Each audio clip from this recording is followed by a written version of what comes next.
Siya dito sa akin. Kaya, handa mo yung kanyang... So, siya dito sa akin. Kaya, handa mo yung kanyang... So, ito na. Paano ba tayo mag-umpisa gumawa ng bakod? So, magukay muna, no? Nagukay muna. Anong una yung ginawa dito? Liring. Ano yun yung nagbutas kayo sa dulo? Ano tawag dito? Ano tawag dyan? Kabilya. Kabilya. So, ang una, nagukay kayo dun sa baba. Ganyang kalalim. Tapos binuhusan nyo. Tapos ipinatong itong kabilya, no? Tapos ang kabilya, lalagyan na semento hanggang dito. Bubuhusan. Hanggang pinakataas talaga? 1 meter lang. 1 meter lang. 1 meter. Tapos 1 meter. 110. Oh. So, ang ginawa, ano tawag dito? Pusti. Poste. Kabilya ginawang poste. Oo. So, ilan yan? 1, 2, 3, 4, 5, 6. Ginawa nyo. So, para matibay ang bakod, bago lagyan ng hollow blocks, meron siyang poste na ganito. So, ganyan pala paggawa ng gate ng bakod, no? So, ganyan. Ano naman yung ginuhukay na yan?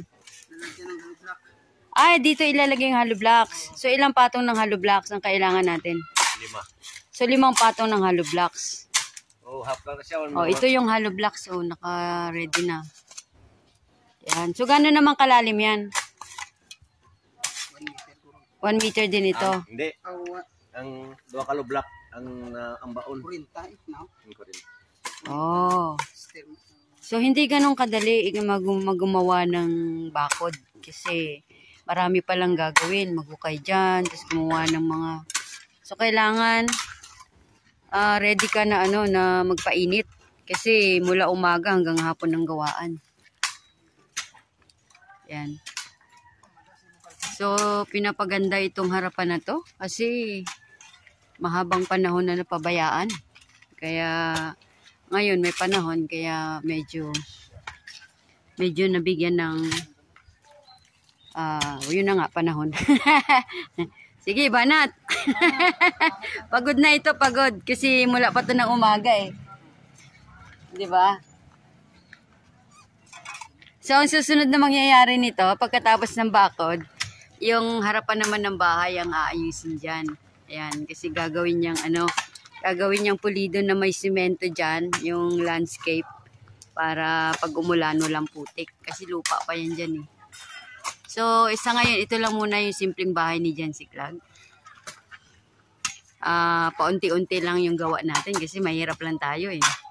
Pag yumaman tayo dito, siguro mabilis na lang yung lahat. So, ganyan na muna. So, meron ditong mangga na malaki.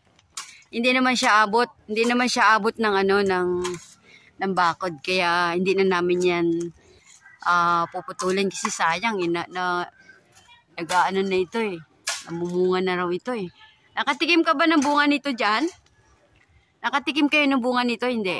Sarap. Matamis? Oo, kung maluto. Di ba Indian mango to? Maluto matamis. Okay. Pero pag hindi, tama-tama ng pulak-pulan. Oo. Pwede na rin. Oo. Right. So, pag lumabas dito, pag gusto mo sumakay na sasakyan papuntang bayan, pupunta ka doon, sa dulo doon. Andun yung daanan ng mga sasakyan. So, yung mga kapitbahay namin dito, mayayaman, malalaki yung bahay, oh. O, diba? So, yan, mayayaman sila. Meron pa silang sasakyan na, ayan, oh, malalaki. So, wala kaming ganito. Ang amin lang pag-aari, bahay lang, tsaka bakod. Yun lang meron kami. Okay, yan na muna sa ngayon yung ating may papakita dito. Let's see what's the update next. Okay, so thank you so much for watching.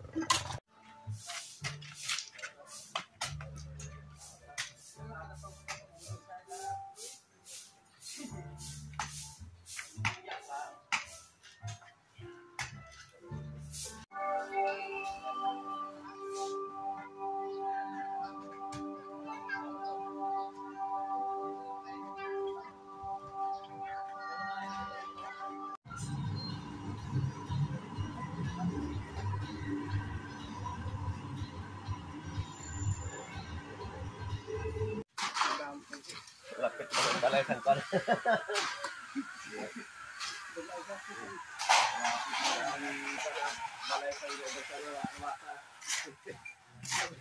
Halit kinadi ang ano? Hindi ano? Hasta sa bulan. Mas ka ba? Kaya ang dawil tayo na ano. Ang horizontal ka, di ka ano. Sagka, tilis ka guro na yan. Toto, buto. Yun.